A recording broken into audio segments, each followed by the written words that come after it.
Bonjour, voilà le cours du jeudi 14 mai. Donc on travaille sur l'étude de la vie du sol et justement son impact sur le sol. Donc je vous avais demandé de me classer dans un tableau les indicateurs biologiques de la parcelle P377. Donc je vous ai mis des indications des indications supplémentaires pour comprendre un petit peu ces indicateurs. Alors c'était peut-être un peu compliqué pour vous, mais donc je vais vous montrer cet exemple avec la parcelle P377 et pour la prochaine fois je vous demanderai de faire la même chose pour les 3 autres parcelles et ensuite on pourra effectivement comparer les pratiques et donc les ITK par rapport finalement à la vie du sol. Donc le premier indicateur, ça concernait la dégradation de la matière organique, ça s'appelle le litter bag. Alors le litter bag, imaginez-vous un petit pochon, une petite pochette en plastique, avec donc des mailles qui font 1 mm. Donc ces mailles, puis à l'intérieur de cette pochette, on va mettre de la paille. Donc les mailles permettent à la paille de rester dans la pochette, mais ça permet également aux organismes du sol de pénétrer à l'intérieur et de dégrader la matière organique. Donc on vous dit, la méthode du litter bag a pour but d'estimer la dégradation de résidus de culture dans un sol agricole en calculant sa perte en masse au cours du temps. Le principe est d'enfouir des sacs en nylon avec une maille déterminée dans le sol, les sacs ayant été préalablement remplis de matière organique, des pailles de céréales. Donc on pèse la paille avant de la mettre dans le sac et on pèse la paille après avoir laissé donc, ce fameux sac dans le sol. Donc il est fait en nylon pour justement qu'il ne soit pas décomposé. Voilà. Alors ce test-là, il ressemble un petit peu au test du slip ou au test du sachet de thé. Alors, vous en avez peut-être déjà entendu parler. Et ces 3 tests-là, ils ont pour même objectif de mesurer la dégradation de la matière organique. Donc on a notre paille qui va être fragmentée grâce, on vous dit, à la pédofaune, donc on va avoir des nématodes, des petits acariens, des vers qui peuvent éventuellement rentrer dans le sac. Et une fois que c'est sous forme fragmentée, il va y avoir une décomposition grâce aux bactéries et aux champignons. Donc tout ça, ça va nous donner de la matière organique qui va être minéralisée, qui va être disponible pour les plantes. Et ça permet aussi d'humifier la matière organique stable dans le sol. Donc on vous dit, en mesurant la masse sèche dans le litter bag avant et après le passage dans le sol, on peut estimer une perte massique et ainsi évaluer la capacité de dégradabilité de cette matière organique dans le sol. Donc ce litter bag, ce qui est intéressant, c'est de le faire à plusieurs endroits de la parcelle et de le faire sur différentes parcelles, comme ça on peut savoir quelle parcelle a une capacité de dégradation plus importante. Donc ça c'est pour présenter l'indicateur. Donc là il n'y avait rien à noter dans le tableau. Donc maintenant on va voir les résultats de la parcelle P377. Donc on vous dit, votre sol se situe dans la classe faible de la dégradation moyenne des résidus de culture, et effectivement, ils ont mis le score ici, et on vous dit un score très faible et faible, donc la dégradation est lente au niveau des résidus de culture, qui implique des risques d'accumulation des résidus. Donc les conséquences peuvent être multiples, gêne à l'implantation des cultures, parce qu'il reste des résidus sur le lit de semences, donc un mauvais contact sol-graine et une barrière physique pour l'émergence, c'est-à-dire que là, mauvais contact sol-graine, la graine peut ne pas germer et peut ne pas s'enraciner. Et barrière physique pour l'émergence, si elle a réussi à s'enraciner, ça peut être difficile pour elle de sortir de terre. Il peut y avoir des risques biotiques pour les cultures suivantes. Donc par exemple, les résidus de culture peuvent être porteurs de champignons et donc entraîner des maladies sur les cultures suivantes. Et on vous dit qu'il serait souhaitable de vous rapprocher d'un conseiller agricole en fonction de la gestion souhaitée de vos résidus. Donc là, il peut y avoir des solutions qui peuvent être apportées au niveau de la parcelle pour augmenter justement cette dégradation de résidus de culture. Donc, dans votre tableau, on va noter, vous voyez le tableau, je vous mets le numéro de la parcelle. Alors, je l'ai déjà créé ce tableau-là pour les parcelles suivantes, mais nous, on va se concentrer que sur la 377. Donc, dégradation de la matière organique, on a dit que le score, il était plutôt faible. Donc voilà ce qu'il fallait juste noter. Donc à terme, quand on aura complété tout ce tableau-là, vous aurez aussi les scores ici. Donc ça nous permettra de comparer les parcelles entre elles et de voir donc justement si les ITK ont un impact sur la vie du sol et justement permettent à terme, si vous vous rappelez du cours la semaine dernière, permettent à terme d'avoir un sol plus fertile et avoir des cultures avec un meilleur rendement. Et tout ça, ça pourra entraîner entraîner du coup un cercle vertueux, hein, donc c'est-à-dire avoir de bonnes pratiques agricoles pour pouvoir avoir un sol plus performant en rendement, et donc si on a un sol plus performant en rendement, donc des meilleurs rendements, et poursuivre ensuite des itinéraires culturaux. Ou alors justement voir que c'est pas performant et peut-être se poser la question, est-ce qu'on va modifier nos itinéraires culturaux. Alors la suite, l'indicateur numéro 2, c'était l'analyse microbiologique du sol. Donc vous avez un petit schéma là qui vous parle des micro-organismes dans notre environnement. Donc les micro-organismes vont travailler sur la qualité de l'eau notamment, là on a une petite goutte d'eau, sur les cycles biogéochimiques, notamment le cycle du carbone ou de l'azote, sur le recyclage des nutriments,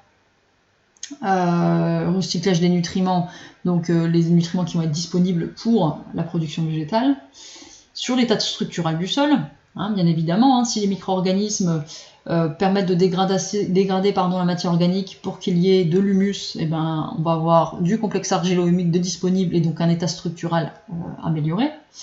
Et ça permet également la dégradation des polluants. Bon, là c'est pas trop le sujet, mais il faut savoir qu'il y a des micro-organismes du sol qui permettent de dépolluer les sols. Donc on va lire ce document. Donc les micro-organismes, bactéries et champignons sont des organismes les plus abondants et diversifiés du sol. Ils sont impliqués dans toutes les fonctions clés, donc ces fonctions qu'on a vues là. L'analyse du patrimoine microbiologique renseigne sur son état biologique et sur ses potentialités fonctionnelles directement liées à la qualité et la durabilité des systèmes de production, notamment agricoles.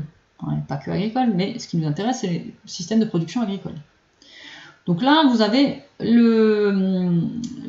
votre indicateur. Donc comment est votre parcelle P377 ? On est toujours sur celle-ci.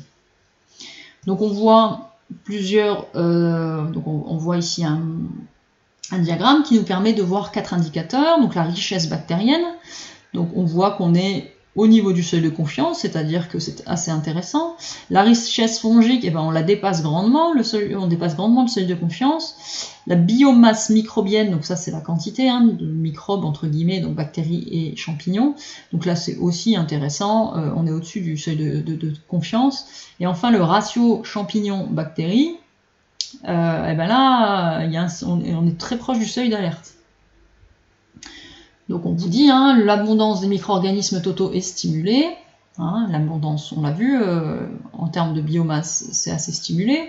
Il y a un déséquilibre microbien avec une dominance bactérienne, donc c'est ce déséquilibre qui est représenté ici.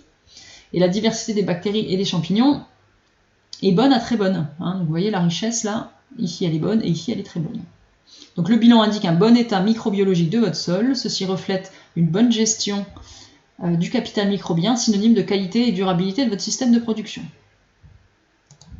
Donc ce qu'on va noter, c'est un bon état microbiologique. Alors je ne suis pas rentrée dans le détail, on verra à la fin s'il y a besoin d'entrer dans le détail, à ce moment-là on reprendra ces indicateurs, mais globalement c'est ce qui est dit, un bon état microbiologique.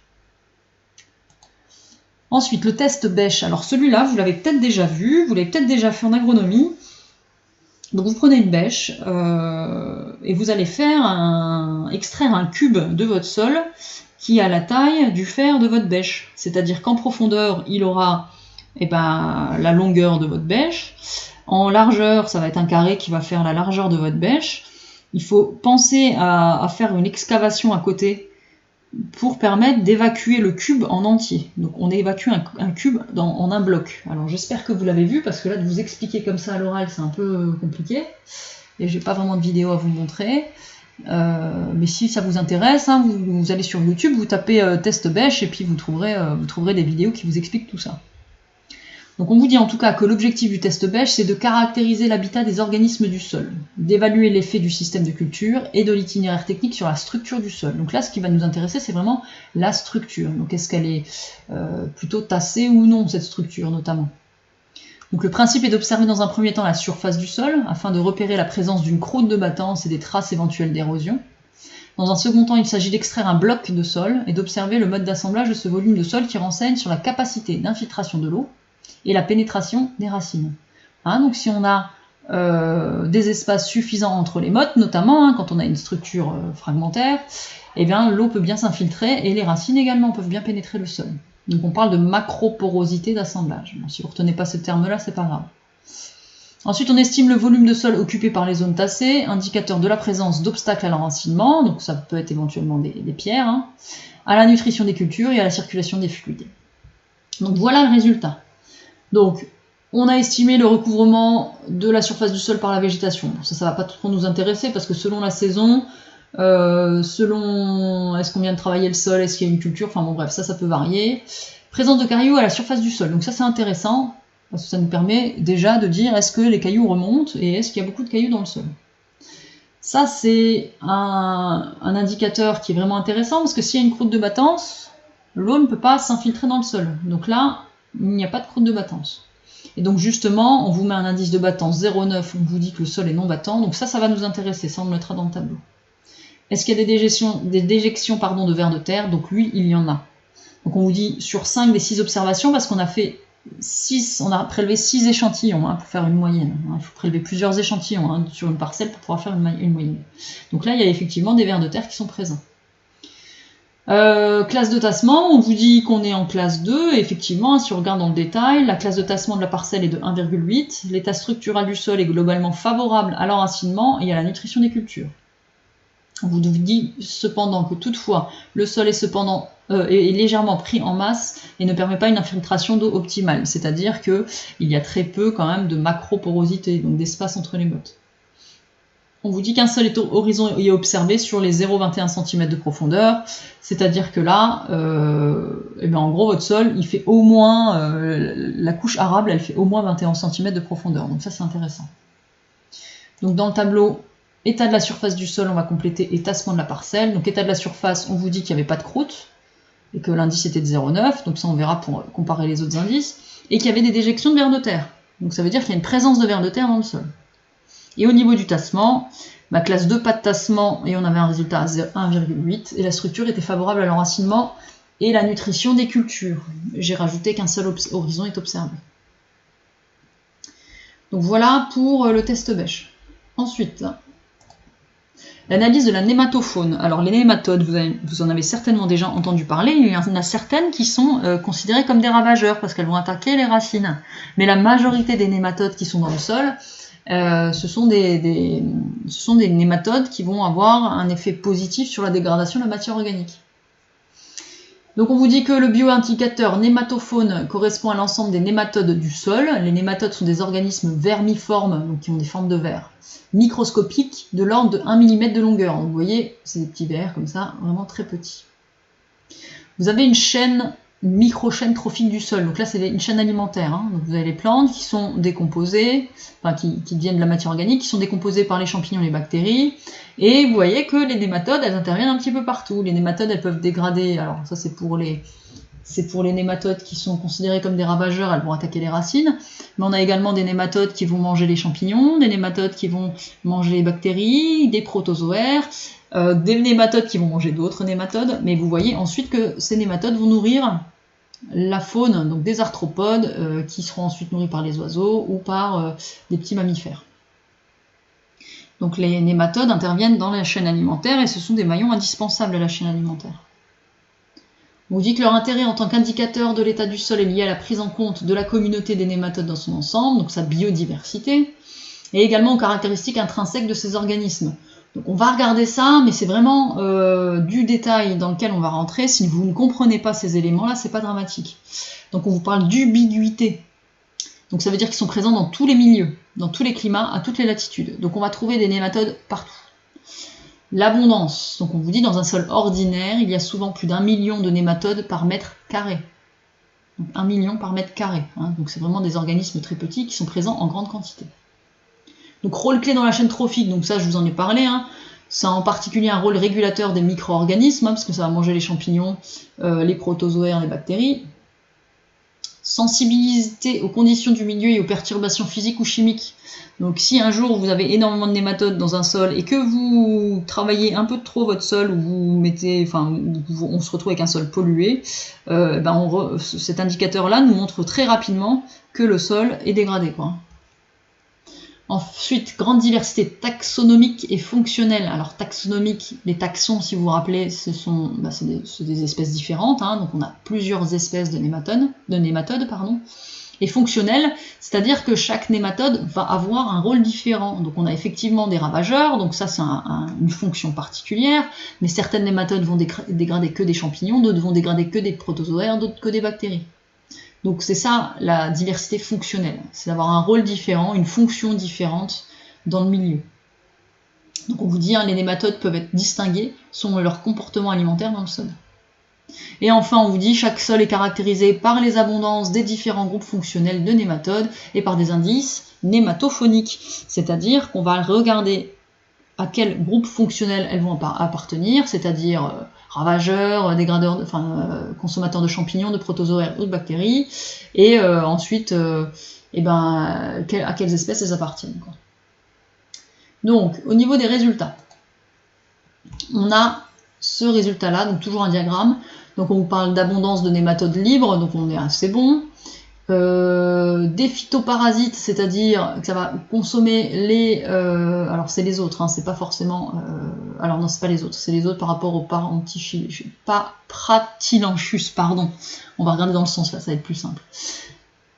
Donc là, on a stabilité du milieu. Donc on a le milieu est assez stable pour nos nématodes. Intensité des flux de nutriments, là c'est un petit peu moins bon. Diversité taxonomique, donc diversité des nématodes, donc ça c'est assez bon. Ce nématode parasite du blé, il est présent, et là, on n'a pas de problème majeur, mais donc on est plutôt pas mal. Et les autres phytoparasites, on est pas mal, c'est-à-dire qu'on n'en a pas. Voilà, on parle peu, donc des nématodes parasitaires. Alors ce graphique est peut-être un peu compliqué à comprendre, mais on va surtout regarder ces informations-là. Donc on vous dit que l'analyse de la nématofaune du sol de l'échantillon prélevé dans la parcelle montre que l'état biologique est satisfaisant, il y a une activité biologique satisfaisante et une bonne diversité des organismes. Il n'y a pas de problème majeur au niveau parasitaire. Au niveau de la nématofaune, on a un indice complémentaire. Alors c'est lorsque la nématofaune a été étudiée. Là on parle d'un indice de voie de décomposition de la matière organique.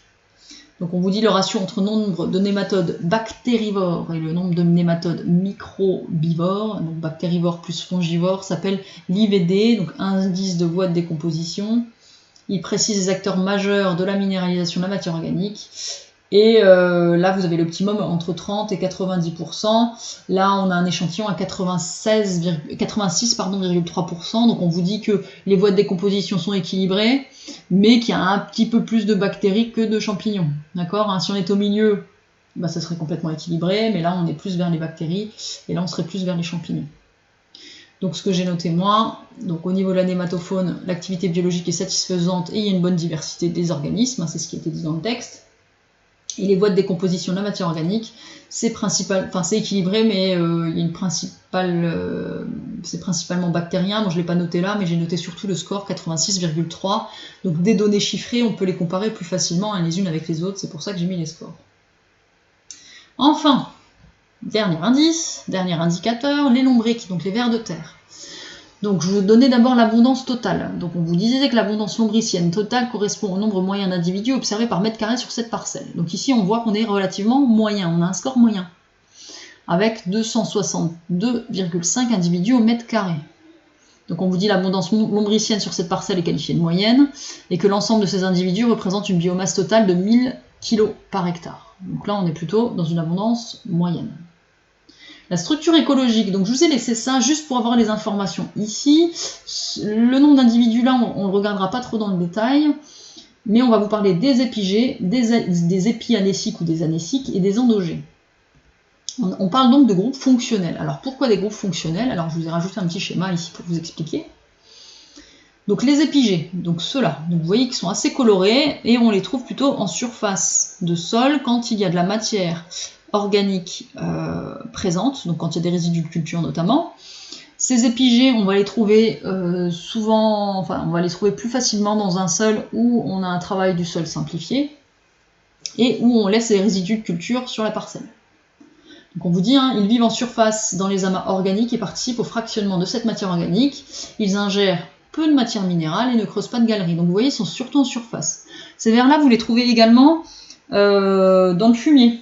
Quand vous mettez du fumier, vous laissez du fumier sur le côté d'une parcelle par exemple, vous trouvez ces vers qui sont plutôt rouges, donc c'est des vers assez foncés, les vers épigés. Ensuite on a les vers, alors on a d'autres épigés, hein. Non c'est les endogés, pardon. Ensuite on a les vers, pardon, anéciques. Anéciques, ce sont ceux-là. Donc là on parle d'épi anéciques, c'est très bien. Alors on a distingué les têtes rouges et les têtes noires.